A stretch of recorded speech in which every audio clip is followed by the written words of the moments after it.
Court is open. You may be seated. Mr. Barnaker? Good morning, Your Honor. Maybe perhaps I should let the clerk call the... Please proceed. You can go ahead, Mr. Barnaker. May it please the Court, my name is Thomas Barnico, Assistant Attorney General, and I represent the Commissioner of Insurance in this case. This is an appeal from a judgment of the Superior Court. The Superior Court annulled an order of the Commissioner of Insurance which had approved a new plan for providing motor vehicle insurance to those drivers unable to obtain insurance in the voluntary market. The Court should vacate the judgment of the Superior Court for either of two reasons. Can I just get a preliminary question out of the way, which probably is neither here nor there? Is there anything up on the Hill that they're working on that might moot this case if something passes between now and the end of June, when they sort of wrap up? Yes, Your Honor. I mean, I know there's a big tumult over, quote, insurance reform, and if there's something up there, query, should we wait? We're not asking the Court to wait, but No, to I know answer you're Your not, but- Honor's the question that the Governor's pending bill regarding auto insurance reform would clarify authority, which we think exists under existing law, to go forward with an assigned risk plan. Separately, and only in the form of press reports, there's, as Your Honor is suggesting, substantial attention in the legislature at this point to Well, the there's question nothing of up there reform. that, in fact, picks or orders one form of plan, is there? No, it would authorize this, as I understand the pending Okay. bill, it would authorize, Okay. and in that respect, it would clarify, not contradict, as Your Honor would infer from the position here. Of course, But we I take think... it the Attorney General's position is, even if that legislation is passed, even if the legislation is not passed, if it's passed, it clarifies. If it's not passed? If it's not passed, then the plain language of existing law is broad enough to encompass an assigned Okay. risk plan. Okay. And that should be the holding that we seek from the Court, and that holding can rest on either one of two grounds. The first is that the plain language of existing law is such a broad delegation of authority to the Commissioner in this area to support an assigned risk plan. Or second, if the Court concludes that the language of the existing law is ambiguous on this question, then it ought to defer to the reasonable construction of the Commissioner, because this interpretation that an assigned risk plan is permitted is one reasonable interpretation of the ambiguity. Now, when we say plain language, we're relying on principally on three aspects of the current statute, Section 113H. The first is the very broad language in the first paragraph referring to a plan which shall provide motor vehicle insurance to applicants who have been unable to obtain insurance through the method by which insurance is voluntarily made available. The second important aspect of the same subsection says, such a plan shall provide for the fair and equitable apportionment among such insurance companies of premiums, losses, or expenses, or any combination thereof. Third important aspect, this one in the subsection capital E, that the Commissioner may approve amendments that, quote, in her opinion, would carry out the purposes of Section 113H. So your argument is fairly straightforward, that on the face of all those provisions, there's no preference for one type of plan over another.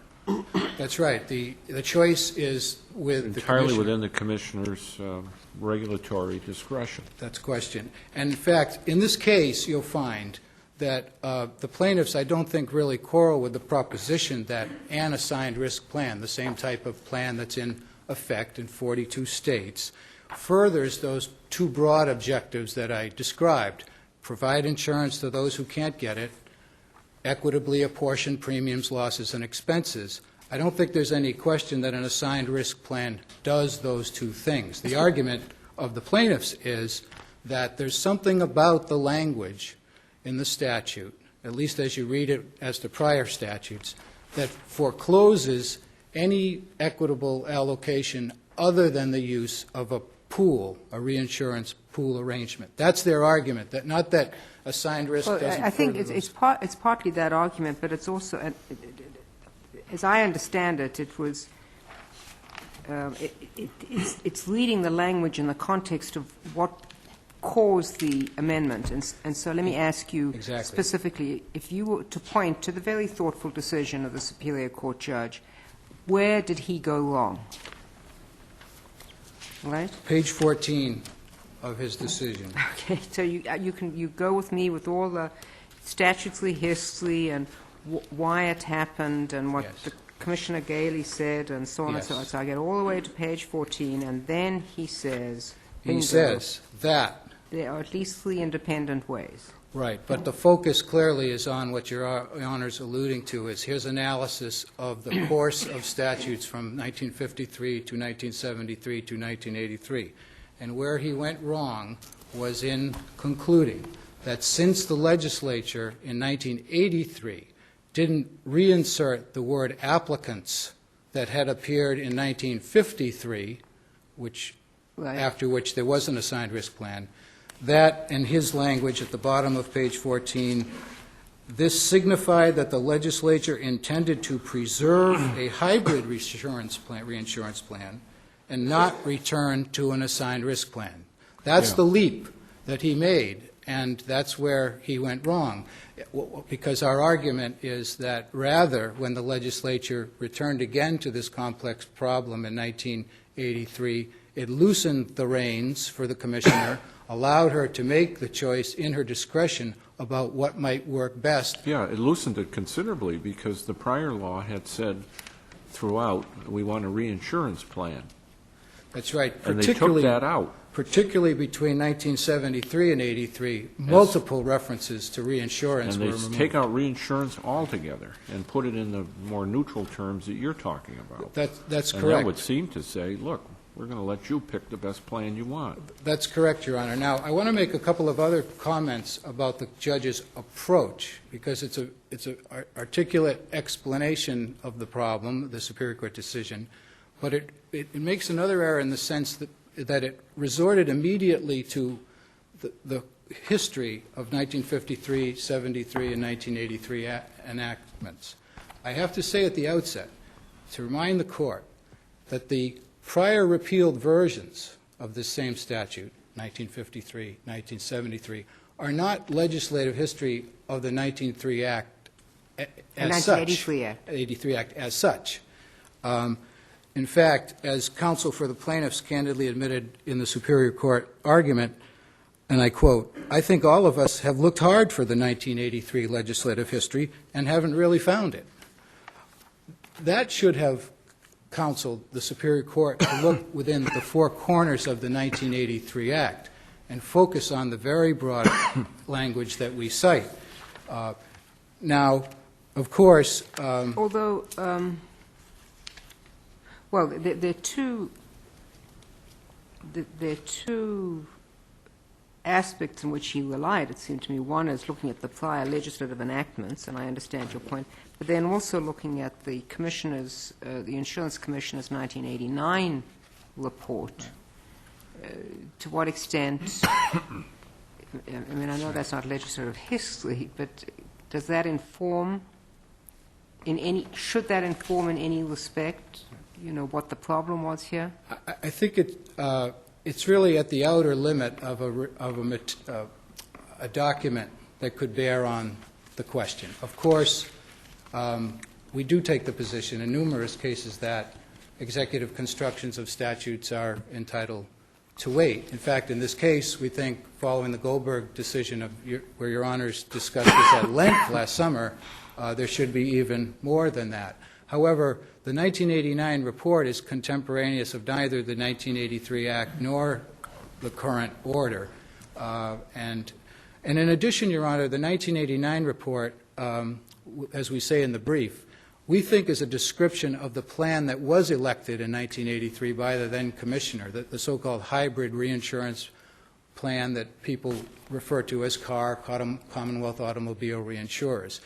We don't read that report as stating that only one plan is available. I take, as I read between the lines, to the extent, and it was the Commissioner's, that's what caught my eye. I take it that whatever plan the Commissioner adopts at any given time, that plan can become subject to, quote, a number of problems and abuses, and the commissioner can then look at that. They could be either problems or abuses, and I take it that what the commissioner's position at the moment is, didn't have an assigned risk plan, but now there are other problems that have to do with disparate impact. I mean, that's my term, it's not the commissioner's term.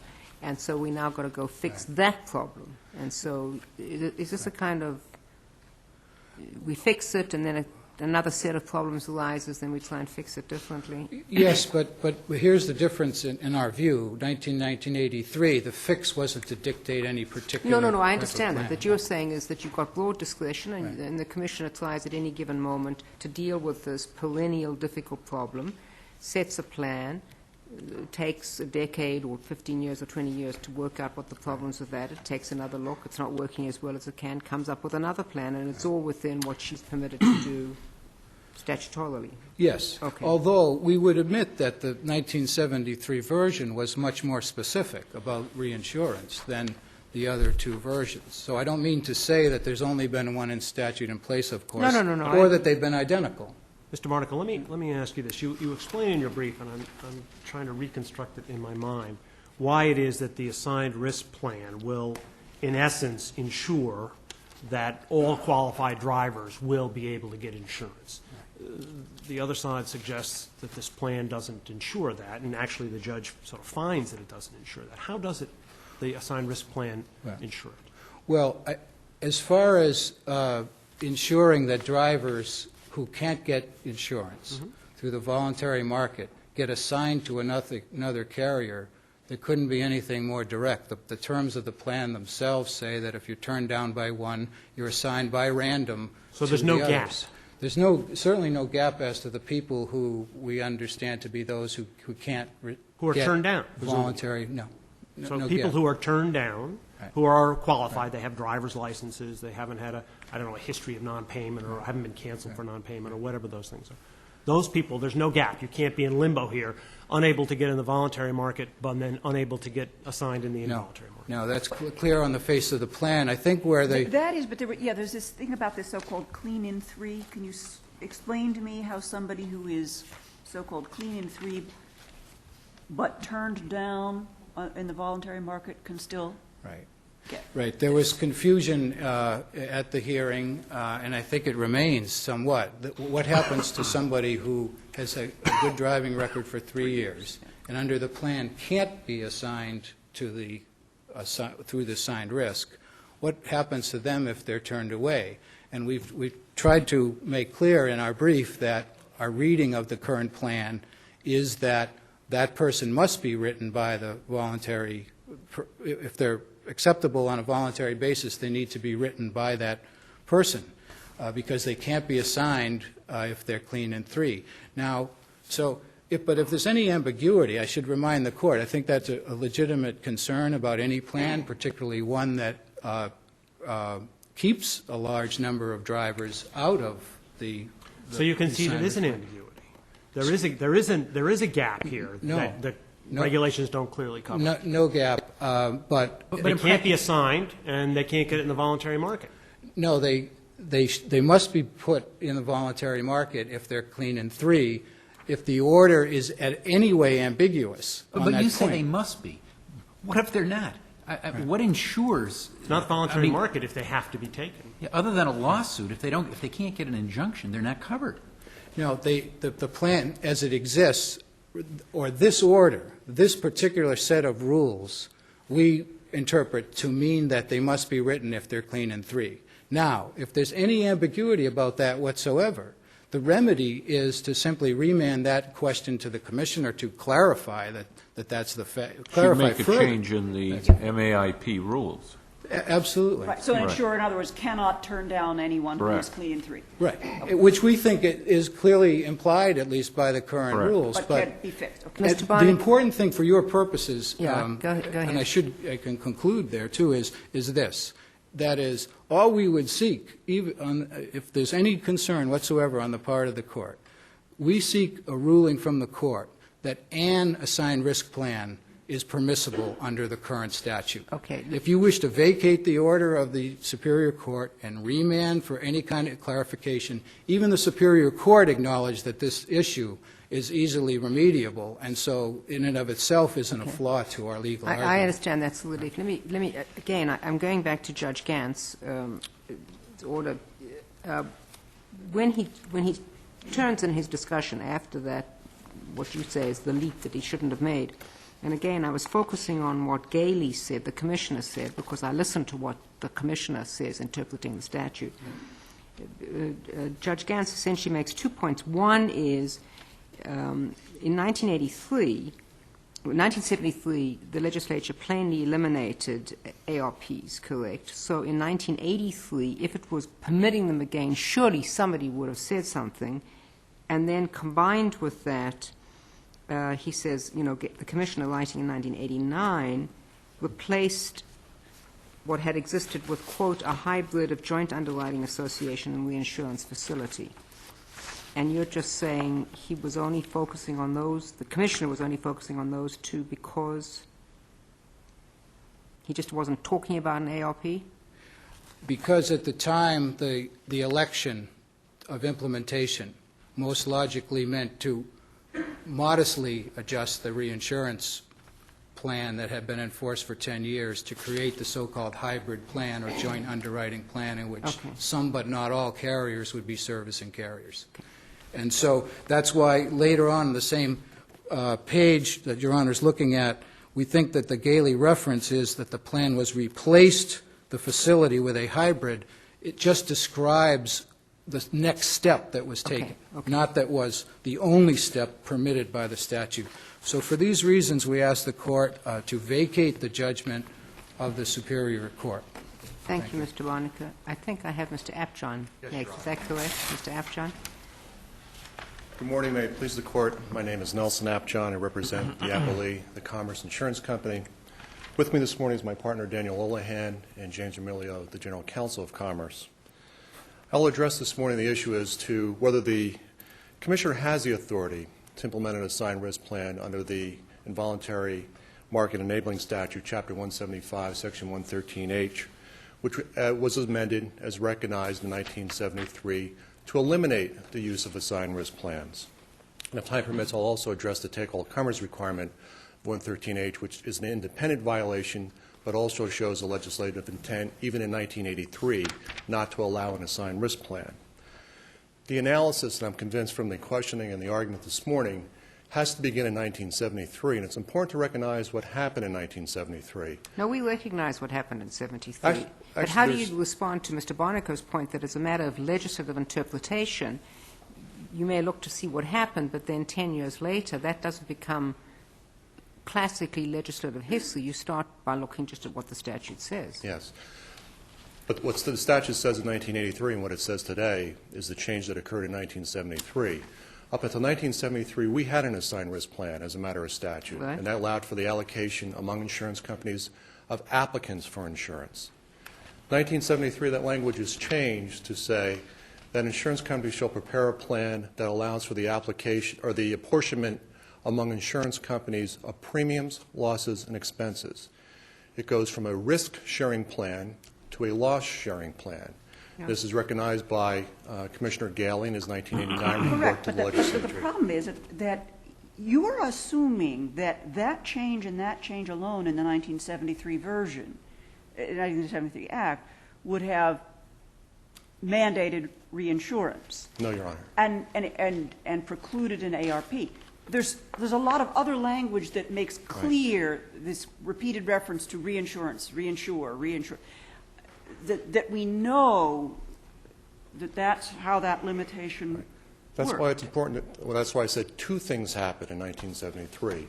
First, the legislature says the type of plan you will have is a loss-sharing plan, allocation or apportionment, premiums, losses, and expenses. The other thing it says the mechanism of doing the loss sharing will be by reinsurance.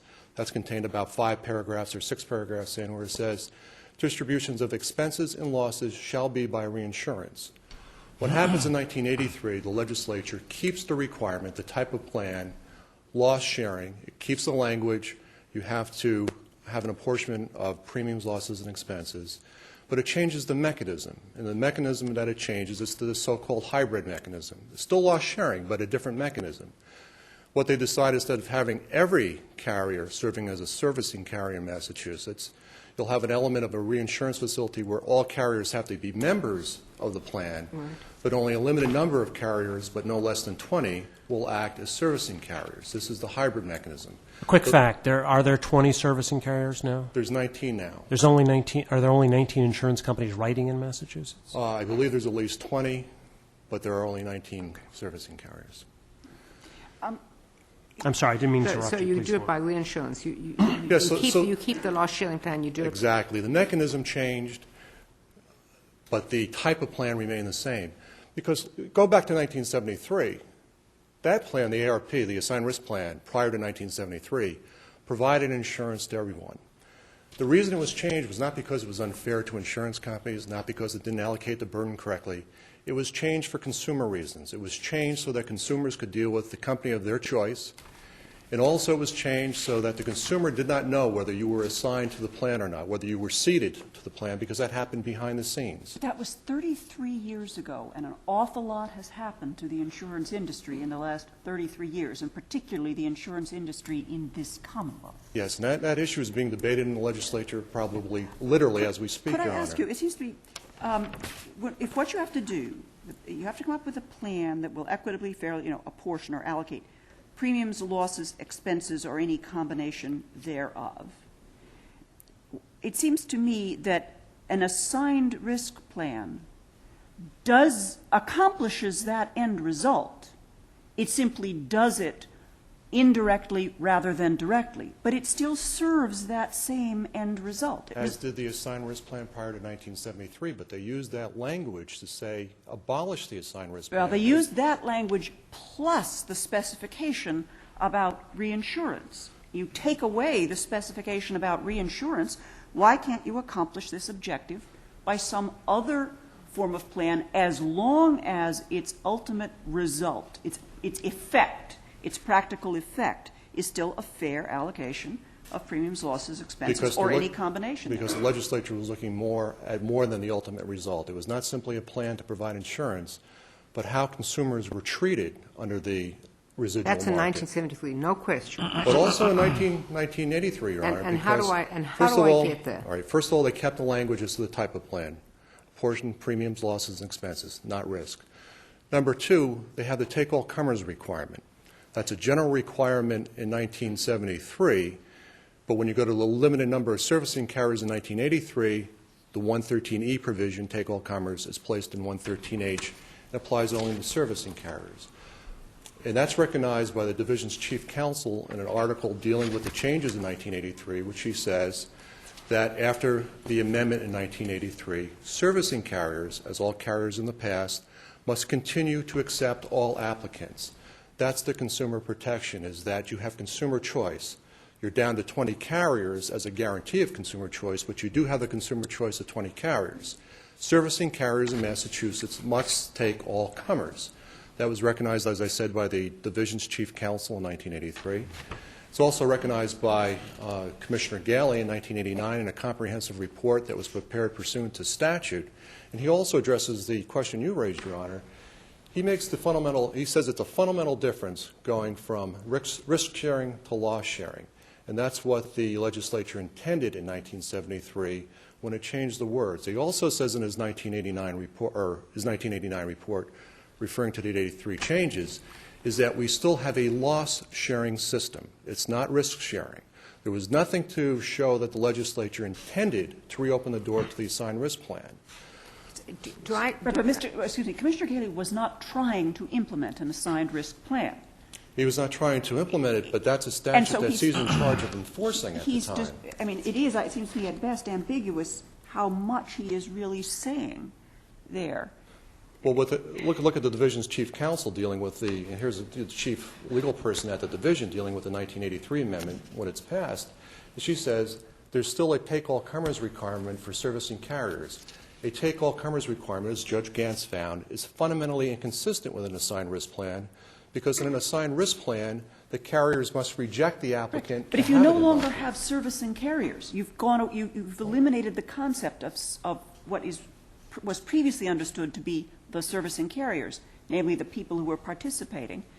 No, there's 19 servicing carriers, Your Honor, even as of today, Well, by but, statute. yes, but your terminology was that servicing carriers are those participating in the JUA.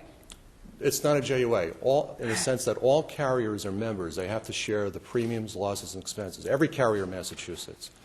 But a limited number of carriers are selected for servicing carriers pursuant to, there's certain specifications within the statute as serving as a servicing carrier, and also can also. And they are the ones, and the only ones who have to take all comers. Right, and the legislature guaranteed there would be no less than 20, although we are down to 19 at the time. And why are we down to 19?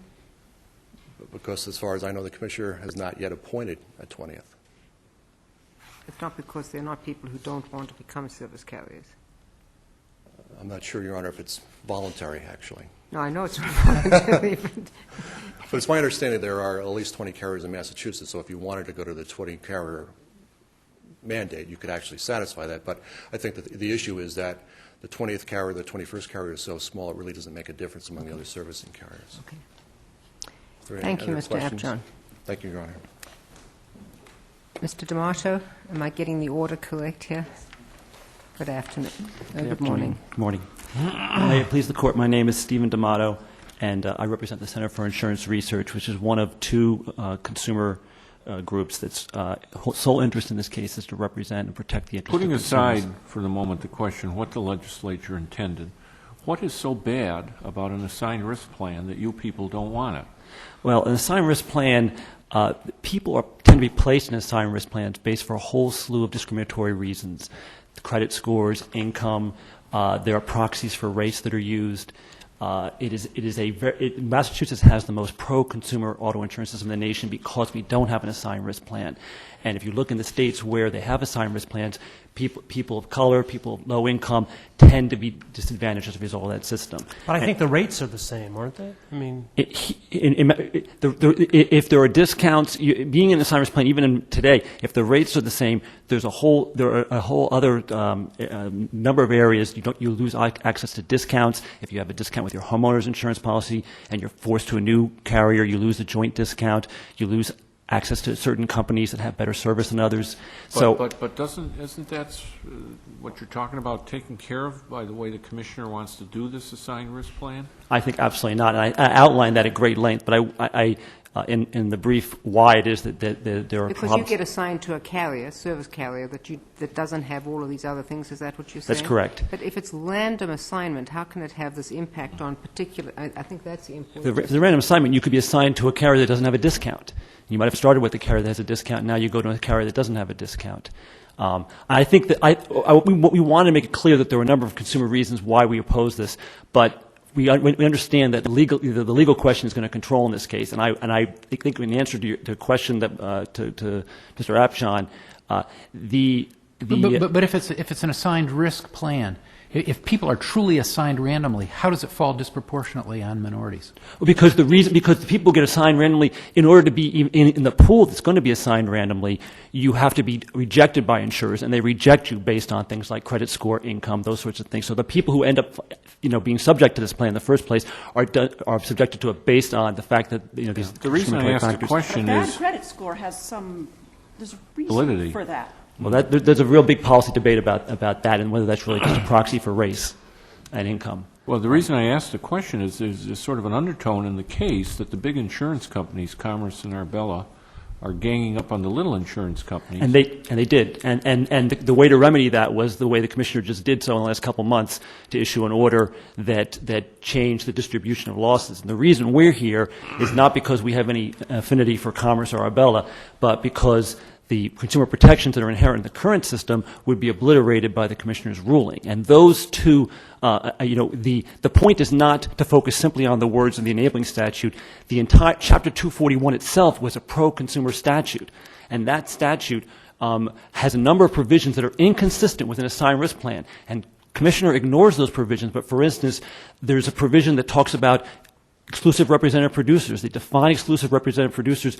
These were agents that were put in underserved areas to provide access to people in the urban areas who the insurers didn't want to write.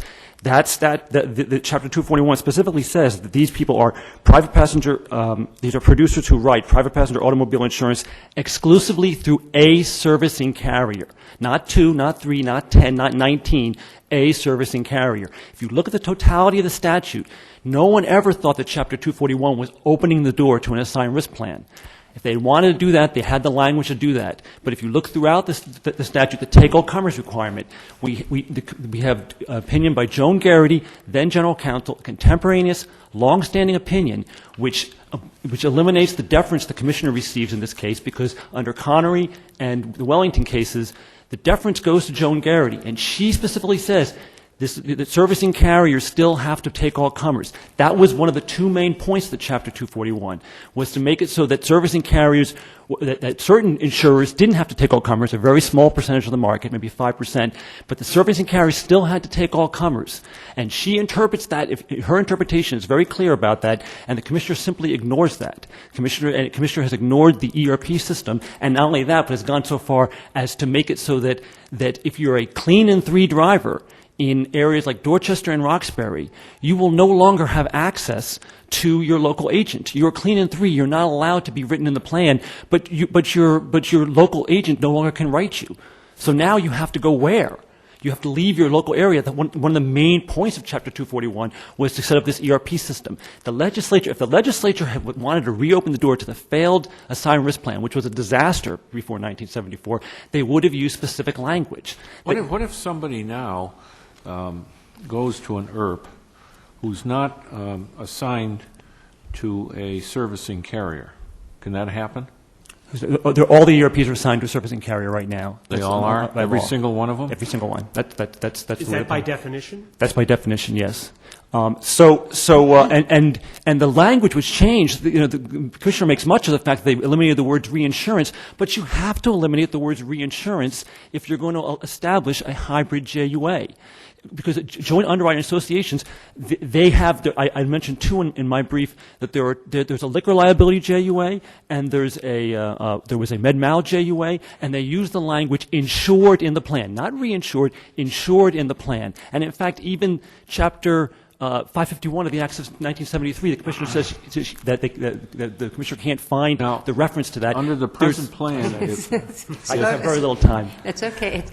It's fine. Passion is helpful, but just slow down so we can catch Well, what there is a reference to insured in the plan, even in the 1973 statute. There's nothing magical about the words insurance that requires an assigned risk plan. In fact, it's consistent with the JUA. If a person goes to an IRP now, they have no choice over what servicing carrier they would be assigned to. They have a choice of what IRP to go to. And they would lose that choice under the Commissioner's assigned risk plan. You can go to, if you want Commerce, if you want Liberty Mutual, you simply go to a different servicing carrier, a different IRP, and there are many of them in your area, assuming they're not completely eliminated as a result of the Commissioner's decision.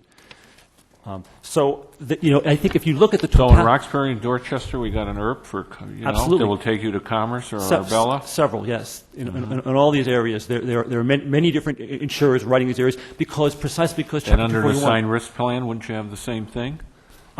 You wouldn't know who you're going to be assigned to. You wouldn't have your choice of insurer. You would be randomly assigned to insurer now you're choosing. I'd also point out that 5 months after Chapter 241 was passed, the legislature modified the group auto insurance law and specifically made mention to the fact that there needs to be an opportunity to cede risks.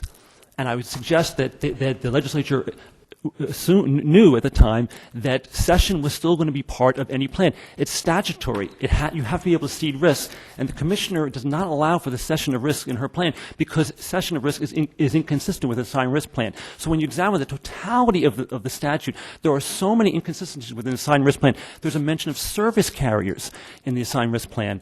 In the statute and service. So your time's up, but. Conceptually, though, it seems to me one of the ways of looking at the problem you're talking about is to say the 1983 version of the statute clearly still allows a reinsurance plan. But it also, And therefore, if there's a reinsurance plan, or if it's a reinsurance model or a hybrid reinsurance model, that the legislature wants certain things to be with that, like the ability to cede in a group.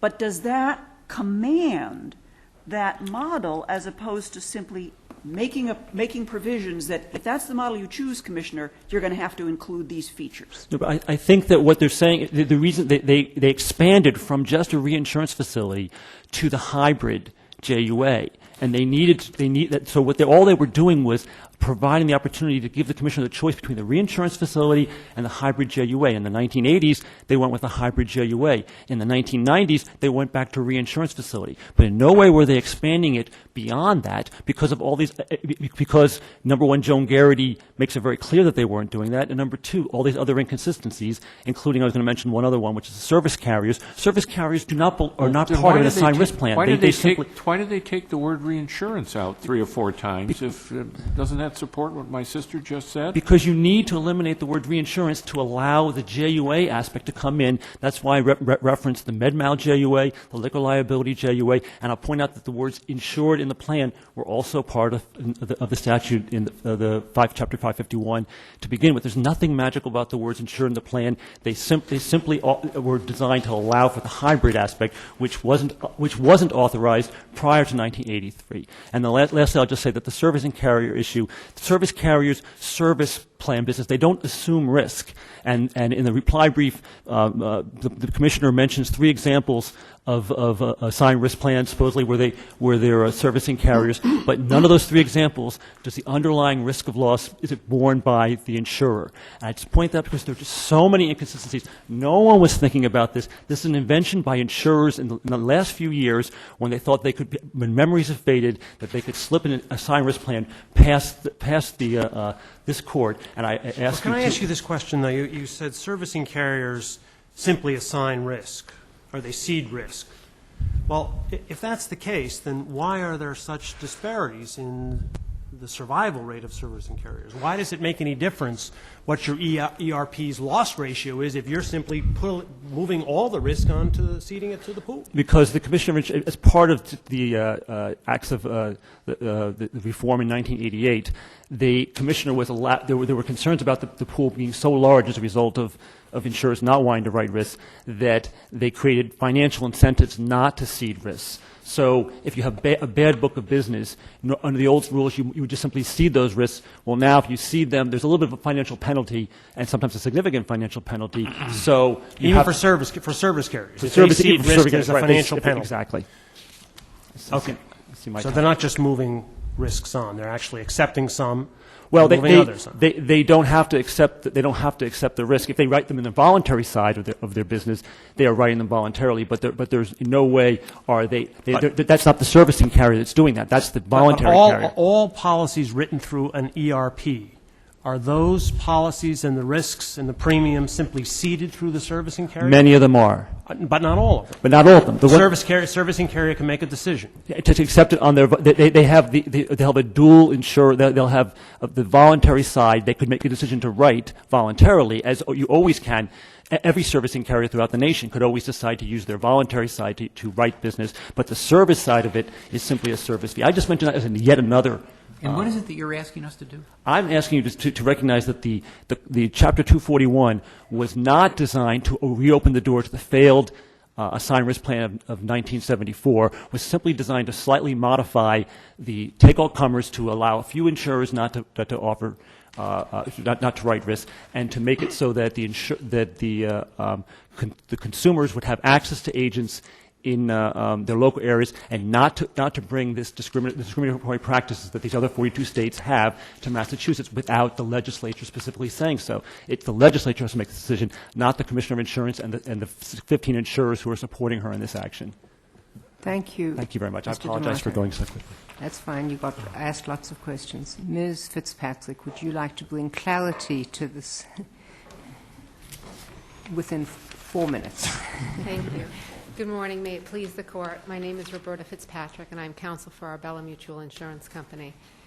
I have 3 brief points which I hope to get through. The first is there is a statutory take-all-comers requirement in the Commonwealth of Massachusetts. All companies have behaved over the past decades as though there was such a one. The Attorney General's office has behaved as though there was such a requirement. The Division of Insurance and the courts of the Commonwealth have behaved as though there was a take-all-comers law. Take-all-comers law was moved into Section 113H of Chapter 175. All servicing carriers must take all applicants in order for the Massachusetts motor vehicle market to function I properly. may have asked this before. Are all the, is every company that's now operating in Massachusetts a servicing carrier? There are 19 companies currently writing that are servicing carriers. There are apparently at least 1 and perhaps 2 additional companies that are not servicing carriers. Okay. But for all intents and purposes, it's probably less than 1% of the market that's not written by. So if somebody goes non-servicing to the carrier. Arbella IRP in wherever, and Arbella has to take that person under this plan you're advocating for, right? Under the current plan, under the legislation, But then yes. they can sit down and take a look at it and say, geez, we don't want this person. So they'll cede it to the to CAR through reinsurance, won't they? That's correct. Now, in answer to Justice So Cordy's all question... this sort of discriminatory stuff we've been talking about, they can sort of slough off through reinsurance, can't they? And it's invisible to the insured. There's no stigma associated. It's simply the competitors in the marketplace trying to make a business decision about which risks to retain from a financial perspective and which risks to recede, to cede. It is invisible to the consumer. So the consumer gets whatever line of products that particular insurer offers. And if you happen to be an urban resident in Roxbury or Dorchester with a good driving record, but you have higher risk of loss because there are more motor vehicles parked on the streets or perceived greater vandalism, it doesn't matter. You still get the same coverage from the insurer and the agent of your choice. And that's Same what, coverage as what? as anybody a else. consumer in any other marketplace in With Massachusetts. that Well, insurer. wait, hold, Yeah. hold on. You mean Arbella has exactly the same rates for people who live in high-risk areas as they do in the suburbs? Well, the rates are fixed and established. There are discounts. But they're different. To the extent there may be discounts available, they are different. But Arbella does not offer, for instance, discounts to people in Wellesley and not offer discounts to people in Dorchester. Aren't we placed in Discount is the wrong zones, or am I word. just confused? No, it's based on, there is a safe driver discount that's available, so if you happen to be a safe driver in the inner city, currently under the system, you would be entitled to the same rate as a safe driver Right, in... but if you pick up, again, If you have collision insurance, surely, I mean, that's always been, we all get different rates based on where we live. Yeah.